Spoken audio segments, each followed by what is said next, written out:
अगस्त and सितंबर में अभी लगा लीजिए इन सब्जियों को, क्योंकि बारिश का मौसम है और इस मौसम में आप कोई भी कटिंग या सब्जी का कोई भी सीड्स लगाते हैं तो वो आसानी से ग्रो हो जाएगा। तो फिर सोचना क्या, अभी से लगा लीजिए अपने गार्डन में इन सब्जियों को।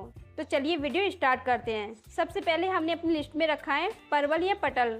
ये एक ऐसी सब्जी है जिसे आप कटिंग से लगाते हैं तो 1 या 2 साल नहीं बल्कि 10 साल तक आप इसे फ्रूट्स ले सकते हैं। इसको मोस्टली कटिंग से ही लगाया जाता है, हालांकि ये सीड से भी उग जाते हैं, बट आपको उसमें बेबी प्लांट या मदर प्लांट का फर्क मालूम नहीं होता है। तो मदर प्लांट की ही कटिंग ले लेते हैं। मदर प्लांट पर एक बेबी प्लांट रखते हैं और आपके पास खूब सारी फ्रूटिंग होती है, खूब सारे फल आते हैं जिसे आप तोड़कर खा सकते हैं। परवल की बेल अगस्त से अक्टूबर तक इंडिया में लगाई जाती है। ये लगभग हर तरह की मिट्टी में लग जाते हैं।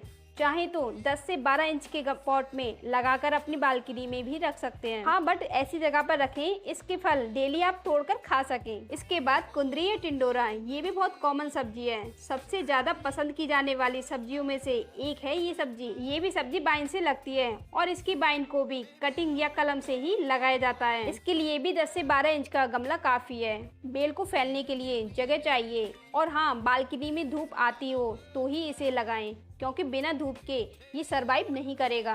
टिंडोरा सीड से ही लग जाता है और घर में जब भी आप टिंडोरा खरीद कर लाते हैं उसमें जो पका हुआ टिंडोरा कभी गलती से भी आ जाए तो उसके बीज निकालकर आप इसे ग्रो कर सकते हैं। बेबी एंड मदर प्लांट का भी इसमें कोई भी चक्कर नहीं है। इसमें फूल थोड़े बड़े आकार के होते हैं, तो अगर आपकी बालकनी में अगर टिंडोरा के फूल भी खिलेंगे तो पड़ोसी भी आपसे पूछेंगे कि कौन सा फूल लगाया है। इसके बाद आप खक्सी या कोकोरा को भी आप आसानी से कलम से उगा सकते हैं। अगेन ये बीजों से भी उग सकता है, पर मोस्टली ये कलम से ही लगाया जाता है। इससे इसकी ग्रोथ तेज होती है और जल्दी फल आना शुरू हो जाता है। इसकी आपको 2 वैरायटी मिल जाएंगी। एक जिसे हाइब्रिड कहते हैं, वो थोड़ा बड़ा आकार का होता है, लेकिन देसी ककोड़ा थोड़ा छोटा होता है एंड स्वाद में बढ़िया और मार्केट में ज्यादा महंगा मिलता है। मोस्टली इसका मार्केट में प्राइस भी थोड़ा हाई होता है, तो आप इसकी अभी कटिंग लगा सकते हैं। यह भी एक ऐसी सब्जी है जिसकी कटिंग आप एक बार लगाएंगे तो कम से कम 5 साल तक आप इसे फल ले सकते हैं। हर बार फ्रूट्स की तोड़ाई करने के बाद आपको सीजन ऑफ होते ही आपको उसे प्रून कर देना है। गमले की गुड़ाई करनी है और इसमें कुछ कंपोस्ट और गोबर की खाद डाल दें, फिर नया पौधा तैयार हो जाएगा। कटिंग से लगने वाली सब्जियों में सहजन या ड्रम स्टिक, इसे आप आसानी से लगा सकते हैं। अभी अगस्त के महीने में इसकी कलम बहुत ही आसानी से लग जाएगी। आसपास अगर आपके ड्रम स्टिक का कोई भी पौधा है तो उसकी एक डाल लाकर लगा लें, वो बहुत ही इजी ग्रो हो जाएगी। ये भी सीड से उगता है, पर कलम से हुए पौधे में दूसरे साल से ही फूल और फल आने लगते हैं।